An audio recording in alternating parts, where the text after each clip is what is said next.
Full time, Manchester City 3, Chelsea 1. Ladies and gentlemen, this is our favorite part of the show. We just break it down, man. We break it down. But I got questions for you guys this game. I do have questions, obviously for YouTube as well too, if you're watching this after. How quickly this game could have gone wrong for City? 3 minutes in. First of all, I want to say this. Obviously, we saw the debuts today of Khusanov and Omar Marmoush, signed from Frankfurt and Lens respectively. And within 3 minutes, I can't lie, it was looking like Khusanov was on route to have a Jonathan Woodgate-esque debut. Yellow card within 4 minutes. Error leading to a goal within 2 minutes. I was thinking to myself, is Pep gonna have to hook this guy up early, man? Is he gonna have to hook him off early? Because even looking at him, he looked shell-shocked. He looked like he was about to cry on the pitch. Young kid, debut in England against a really big team in Chelsea. Mistake like that. You're thinking like, it can go south for this kid real quick. But I have to give credit to Khusanov today. Yeah, he went off after like 55 minutes for Stone, which I think was always going to be the plan. I actually think after the mistake, I think he recovered well. I actually think he did. It would have been very easy for him after that mistake in the yellow card to completely just collapse and either get a red or an own goal or something like that. But I give him credit, man. I think he recovered well. There was a moment where Cole Palmer goes through on goal, and we're going to talk about Palmer. We're going to talk about all those guys. Passes it to Jackson. Jackson plays it into Sancho. Khusanov is on job to basically rush out, close down the space, and close down the shot. So give him credit. I think he recovered very well from that first few minutes. Because it really looked at one point, this kid might be in serious trouble. But Chelsea got the dream start, man. Madueke on job, on hand to finish it off. And coming off that capitulation by City in Europe, you were starting to think, are these new signings, okay, it's nice on paper, but are they going to have the desired impact?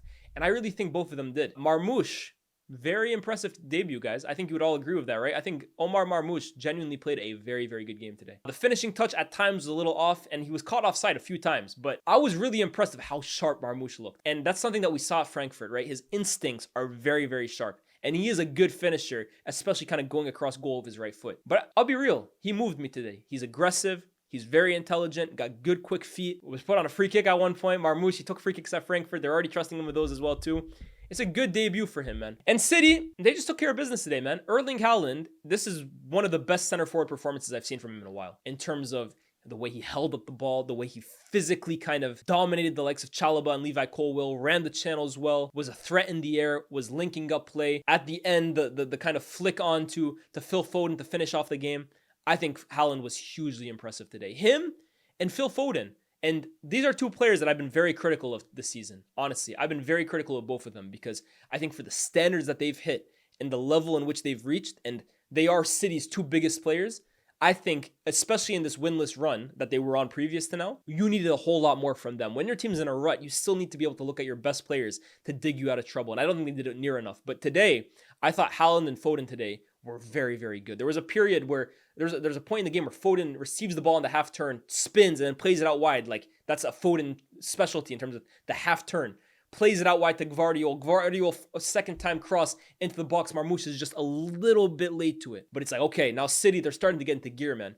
I was curious before a ball was kicked, how is Marmoush going to fit into the City team? Because he's not a 10, but in my opinion, he's not an out-and-out 9. I like the way he played at Frankfurt, where he played almost in the pockets, right behind and in and around Ekitike. I really liked how he was utilized there. But in this team, Foden kind of does that role behind Haaland. So I was curious, how is he going to kind of fit in here? When you saw the lineup, it almost looked like he was going to play off the wing. But what was really interesting about City today was how high and wide Gvardiol and Nunez played. And Gvardiol, to be honest with you guys, was probably City's most dangerous attacker, especially in that first half. He even leaves this game with a goal. He could have grabbed 2 or 3 today. But he played them really high and wide, almost as wingers. And then Foden and Marmoush just played as 2 dual 10s. It was actually, in terms of obviously how they executed it, much better. But in terms of the way I'm sure Amarim would love to play at United with the dual 10s and a 9, that's basically what we saw from City today. And it's a reason why I was so keen on Marmoush potentially signing for United. But when a team like City and a manager Pep come, you answer that call, right? But I was really impressed with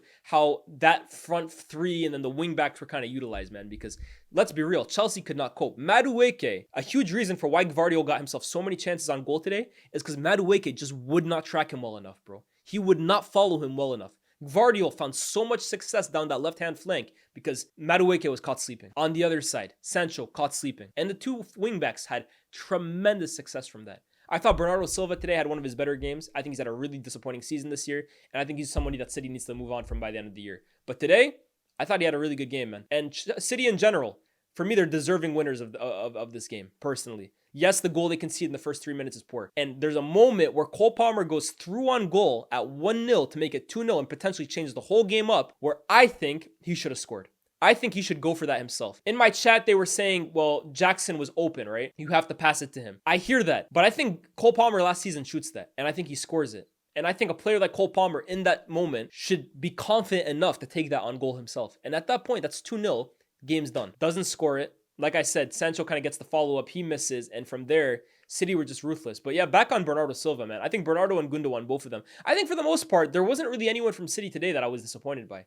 I think it was a pretty good performance from everybody. And I think Bernardo and Gundogan definitely needed that, especially after the midweek kind of collapse, because I thought both of them were so poor against PSG. But truthfully, I think this game is a whole lot more to talk about from a Chelsea point of view than a City point of view. Because Chelsea now, I just want to make sure I'm getting this correct. In their last few games, I know I'm not on the screen right now, but just bear with me, right? We're looking at 0-0 against Everton, that's 1 game. Losing at home to Fulham, that's 2 games. Losing away to Ipswich, that's 3 games. Drawing away to Crystal Palace, that's 4 games. Drawing at home to Bournemouth, that's 5 games. Then they beat Wolves, so that's their first win in 6. And now they lose to City. That's 1 win in 7. Chelsea Football Club have 1 win in 7. After before that, sitting like what, 2nd or 3rd in the league, and some people hypothesizing that they could have a really, really strong end of the season. Because you look at the results I just talked about, guys, right? Everton, Fulham, Ipswich, Crystal Palace, Bournemouth, Wolves, and of course a City team who, let's be real, it's City in terms of name, but it's not the vintage City we know of the last few years. That was actually a decent schedule when you look at Chelsea from that point of view. They have 1 win in 7. And now all of a sudden, what was looking like a really strong season where Chelsea might be able to finish off really, really strong and make a real push at this has completely collapsed. And Man City, who at one point were 1 win in 13th, are now 2 points ahead of them in 4th. That's concerning, man. That's very, very concerning. Chelsea now sit in 6th. And there's a few things I have to talk about from this game. First and foremost, I've said my piece on Onana the last few weeks and how strongly I believe that a confident and composed goalkeeper who keeps everybody in front of him like very like safe, a good goalkeeper for me. Yeah, you have the likes of Neuer and Buffon who make Superman saves, and they're all-time great goalkeepers.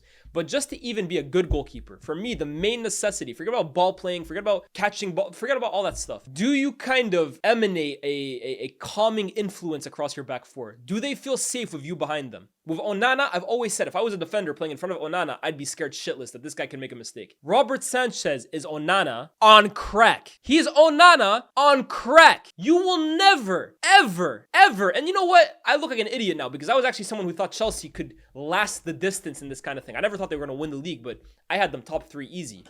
I'm a fool because what I'm about to say, I truly believe this. Chelsea or any team will never be able to be serious at the level they want to with a goalkeeper like Robert Sanchez. Oh my God. The mistakes today, and I'm even going to talk about the ones that got capitalized on. There were some today where he gets lucky. But wow, you talk about a calamity, a clown show in goal for Chelsea. Robert Sanchez, how can you spend £1 billion in terms of footballing talent? You have all these internationals and winners and great players around your pitch. And then in goal, you have what I can only describe as a scarecrow. That's what Robert Sanchez is, bro. He's a scarecrow. He's just there for decoration. He's just there to scare away the crows. But at the end of the day, it's just a bunch of wood with some, with some straw around it. It's not actually imposing. Robert Sanchez is an absolute calamity, bro. He's an absolute calamity. And it's like I said with United, right? United's not a great team, but you can play poorly, but just still hope your goalkeeper can bail you out when he needs to. With Chelsea, they can't afford to play badly because you know with this guy, he always has a mistake in his locker. Always. Today is absolutely shocking, bro. For the Gvardiol goal in particular, right? The ball goes over the top. First of all, Cucurella should do so much better with, Nunez running in behind. And by the way, there's both wingbacks kind of at play. I was talking about how attacking they were. The Gvardiol goal is a goal created by the right wingback and the left wingback. That tells you everything. But that ball in behind, it's a loose touch off the chest by Nunez. Cucurella has to close that down. And he does. And then you have to clear the danger. He gets it, but he doesn't really have it. Robert Sanchez comes storming out. But if you're going to come storming out, you better damn well win it and clear it. Get it the hell out of there. Don't come out if you're not confident you're going to win it. He doesn't. The ball kind of ricochets into Gvardiol's path. The goal is open. Goal. And then you look at the Haaland goal. From Ederson's own goal kick, Robert Sanchez starts the goal kick outside of his box. Never re-enters it. Never re-enters his own box. The ball goes over the top to Haaland. Instead of retreating, because there's an open goal, he goes to try and close down Haaland. And then halfway through decides he can't get it, starts backing up, then tries closing him down again, then backs up. And then at that point, Haaland, the best goal scorer on the planet, dink, goal. It's genuinely, right? I feel for Chelsea in that regard because you can't play well every single game, but you can't account for a goalkeeper like this, man. You can't. And the fact that Chelsea have spent as much money on this squad as they have, and their goalkeeper is Robert Sanchez. I'm sorry, that's got to be the biggest thing they go for in the window, whether it's for Kelleher, whether it's for someone, bro. They need to have a safe pair of hands there, bro. You will never be a serious team with a guy like Robert Sanchez there, man. Ever. But let's be real, there were a lot of poor performances from Chelsea today. I thought Cucurella had a really poor game. I thought Levi Colwill was not good whatsoever personally. But for me, the guy you have to talk about here is Cole Palmer. Now, I made it a point on SDS the other day that I think Cole Palmer is the least of Chelsea's worries. When I look at their front six, like their attacking players at the club, Madueke, Jackson. To be fair, Jackson, I'm even gonna allow him. Forget Jackson. Madueke, Nkunku, Felix, Sancho, Pedro Neto, Mudryk before he went down with his drug thing. The lack of production that you've gotten from those players, who, let's be real, they cost a lot of money. Neto was 60 million. Sancho's about 25, 30. Mudryk is 60 million. And Nkunku is what, 50, 60. It hasn't been good enough. And when you look at the production that Cole Palmer has given you since he joined Chelsea, he probably has almost as many GA on his own as those guys do combined. He's the best finisher at the club from a number 10 position. So let me make this very clear. Cole Palmer, this is not a shot at him, and this is not me saying, oh, they got to bin Cole. Cole Palmer's a wonderful player. He's an incredible player. And he has been the shining light for Chelsea in this period of inconsistency and uncertainty over the last 18 months. But he's not immune to criticism. He isn't. I do think at times people are too quick to go at him. But in games like today, guys, I'm sorry, he's got to do way more. And this is not a GA conversation, even though I think he should have finished that chance he got himself instead of passing it. But I think Cole Palmer needs to impose himself in these kinds of games way more than he is. For a player of his status, for a player that some people have hinted they think is the best player in the Premier League. I wouldn't go that far, but some people seriously believe he's the best player in the Prem. And even at minimum, he's one of them, right? He's one of the marquee names in this league. You need to impose yourself so much more in this kind of game. So much more. Because in these games, it almost feels like the game is passing him by. It does feel like that. And I've gotten that impression a few times from Palmer this season. I don't think it was as big an issue last year, but this year, there are games I'm looking at him and I'm like, you need to be doing way more, man. Because at the end of the day, your team can play bad, but it's what I always say about the best players in the world, the X-factor players. When your team's not playing well, when the system's failing, when your coach is getting outcoached, when you're not playing well, are you still capable of making moments out of nothing? And Palmer, for the most part, has been able to. But I think this year, especially against the big six sides or the more aggressive physical teams in midfield, I do think he's been marked out of games a few times. And hell, sometimes I almost feel like he's marking himself out of them. I don't think he did anywhere near enough, to be honest with you, bro. I don't. And I look at Chelsea's record against the bigger sides this year. It's concerning. Couldn't beat United. Couldn't beat Arsenal. Couldn't beat Liverpool. City have just done the double on them. Spurs they managed to beat, but I'll be real, Spurs these days, if you don't beat them, it's concerning. It's not great from Chelsea, man. And it's ultimately why, yeah, they probably were never in a title race. But now with the side sitting in 6th and the form table showing them towards the bottom, they got to find solutions quick, bro. Whether it's Cole Palmer, in terms of he needs to buck up his ideas in these kinds of games, and whether it's Enzo Maresca as well too, bro. Because it's not like Chelsea are playing really well in these games and they're just getting unlucky. Chelsea were not in this game, in my opinion. They had moments and they started the game well.